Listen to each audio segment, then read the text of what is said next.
sometimes when you try to get the angle that you try to capture, the scene that you try to get, and you put the feet to the pavement, You know you put the saying? elbows to the pavement, You know you'll be what I'm like, saying?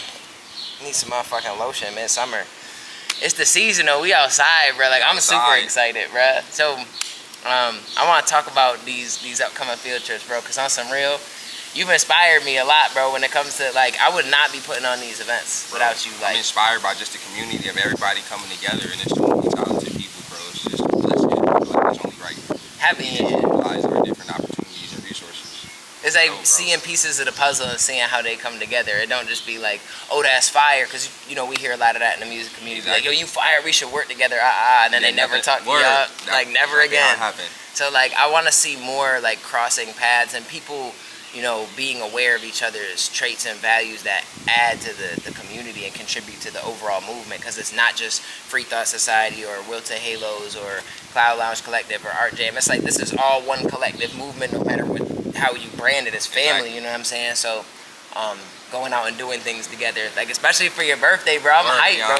Like, congratulations on another trip around the sun. 29th, you know what I'm saying? Make sure y'all meet us there, bro. I appreciate that, brother. You know what I'm saying? High key. It's just another blessing, and I feel like also just aside from it being my birthday, going back to the community thing, it's gonna be like exactly 10 years of my music journey. Because I started music when I was 16. I'm turning 26. So that's it's fire, bro. It's like you know what I'm saying? That's it's hard, a 10-year bro. journey, so that's why I wanted to do an event dedicated to the music. I feel like it's everything full circle. So that just kind of sparked a question in me, like, what would you say? I didn't mean to blow that. I'm good right now. I'm good. Respect. What would you say have been some of your biggest developments since you started your music journey until now?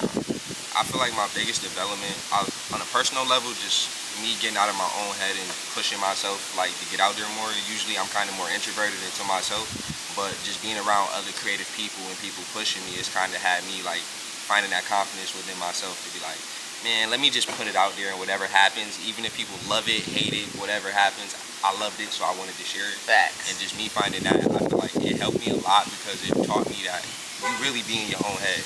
Like stuff that I be paying attention to in my songs, I play for people, and they don't notice none of the stuff that I was thinking about in the song that would have made me not put out. And in fact, they like, you know, find different things that they like. So I feel like that was one thing, and really just trusting the process, because like, especially when you like building something, it's like a lot of ups and downs, especially when like you don't have like a blueprint or nobody to go to, like, you know, for guidance.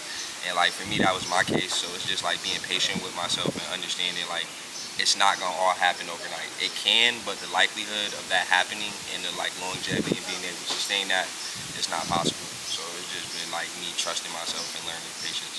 Respect, but that's a huge. That's like we always hear growing up, patience is a virtue, and it hits crazy like growing up as opposed to being a kid hearing it and be like not really fully resonating with what it means. Exactly, bro. And like I make a lot of music about that too, just like letting go. Like that's a theme throughout all of our life. You know what I mean? Where it's like you said, if I love it and I have a way to creatively express it, it's not damaging any of my relationships, it's not harming anybody. It's a way to be able to get this out. And some people might get it, but some people might not. They say like, shoot, if you're doing something. The homegirl asked me, she said, when's the last time you did something you never did? Because you got, you know, in order to get places that you've never been, you got to do things you never did.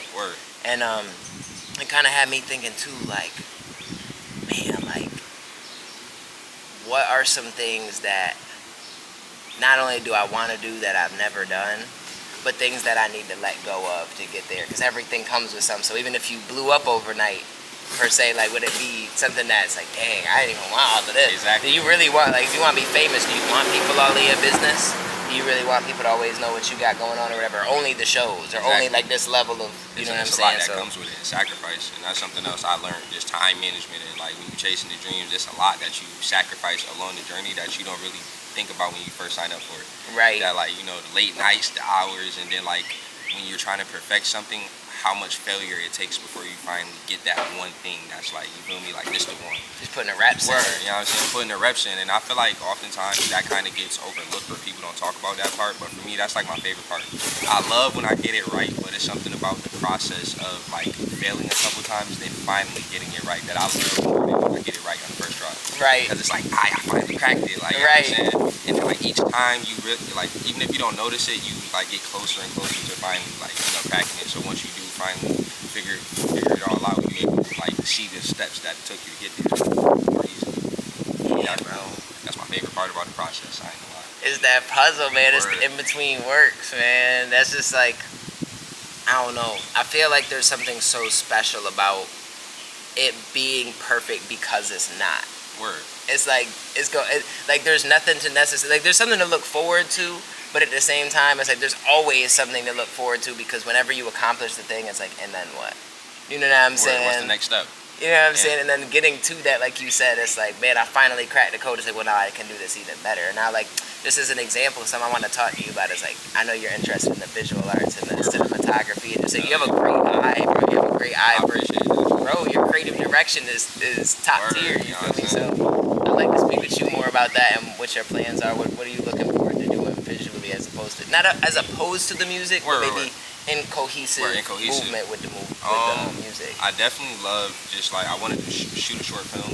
Like, I got a bunch of, I'm not gonna say like full scripts, but like, I guess little ideas for like different stuff, different scenarios and stuff that I have written down over the years. So I feel like I want to go back and like kind of refine some of those, like touch them up, and then just really bringing those to life. I know we talked about documentaries and stuff like that, and I feel like that's my favorite thing. I love watching documentaries, so like just being able to capture everything that's going on in the community, from like the art scene to like the community scene, like, you know, everything in between.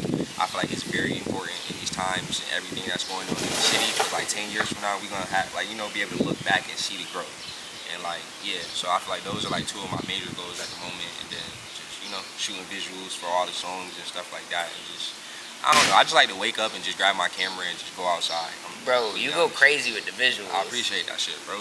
You're consistent. It's very, like, it's easy to take note of the consistency, because it's like, I feel like anytime I get on Instagram, because I'm not even a scroller, like when I get on social media, I'm pretty intentional about like, this is my purpose for being on here, and then I'm gonna get off. And then I'll see like the homie stuff when I first get on. I might see like a couple from, not really watching stories like that either, but like, you're generally the first person I see on there. And it's like every trip is something new. It's not just like, it's either an event or it's a visual for a song. And I'm like, I might have heard the song before, but other ones I'm like, that's how I hear about the song. I'm like, I'm always knowing that you and Nas, bro. Y'all some of the, shout out to Nas. I ain't gonna hold, I say like some of the three, just off the top of my head, some of the three most consistent like people that release music that I really rock with is you, Nas, and Current Flow, bro. Yo, Current is heavily slept on. Yeah, honestly, bruh. he really, shout out to Current Flow, he really inspired me. He one of the people I shot my first ever music video with. Shout out my brother Show Off.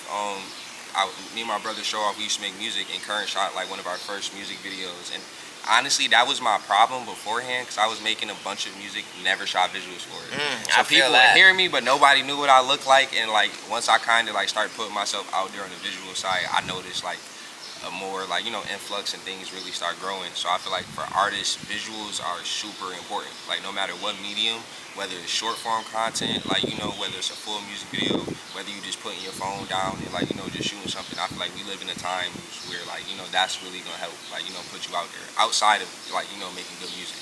Right, just documenting life in the process. And like, it don't even gotta be like music related. Sometimes people just want to see you be you, a person. Right. Like, you know what I'm saying? They want to know like, yo, what kind of cereal do you eat in the morning? Because that like relates to them, because y'all might have that connection, and shows them like, you know, you're like a little step closer. And stuff like that matters in a world that's so divided. High key. You feel me? For sure. We're so similar and different, but it's like the differences are so important because they show us all these different unique walks of life and things that add value to each other's. Like, it's like, oh, you're a different piece of the puzzle. Like, it fits because they're not the same piece. Exactly. So they, you know what I'm saying? But at the same time, those similarities hit so different too. Like, I be telling everybody, like, you already know, bro, I'm not super big on the celebrities. Like, it be my people, like the people that's here. One of the only like celebrities that I even really listen to, and I say bro even seem to stay out the way from certain. He's like, I'm not really on that celebrity shit neither, but it's Pierre Bourne, bro. And one of the things that I don't know why this hits so like crazy to me, because I'm big on like branding. You know what I'm saying? I'm big on like building a world around whatever it is that you do. So that's like, ultra important. You feel me? So like, making his own beats and engineer his own, like, you craft your own sound, but again, those visuals like you talking about, my favorite color is purple, like a indigo, like what's the periwinkle? It's like the specific, you know, I just call it blurple, so I forget what's the actual name, but it's like, if you've seen it from a distance, like where that house is at, you might be like, is that blue or that's purple? But you get up close, you be like, oh, that's purple, but it's like a deep kind of, like, you know what I'm saying? I get what you're saying, word. So But the reason I say all that is because bro's favorite color is purple, and just for me to know that, and that's so simple and random, but he's consistently talking about purple and has like purple in the video, all the like, videos, little you stuff feel like me? that. So it's just like one of the project covers is like no title or anything. It's the life of Pierre 4, but the cover of it's just the color purple. You feel me? So I'm just like having things like that. Anytime I see like a wilted flower, I think wilted halos. I see a halo, It's like I'm brand thinking, identity like, and stuff. you feel me? So just things that relate like different values of what the movement is about. And that is ultra important. Honestly, like I got you that said. like from just watching Tyler the Creator. He's like one of my heavily like influence when it comes to like branding and stuff like that.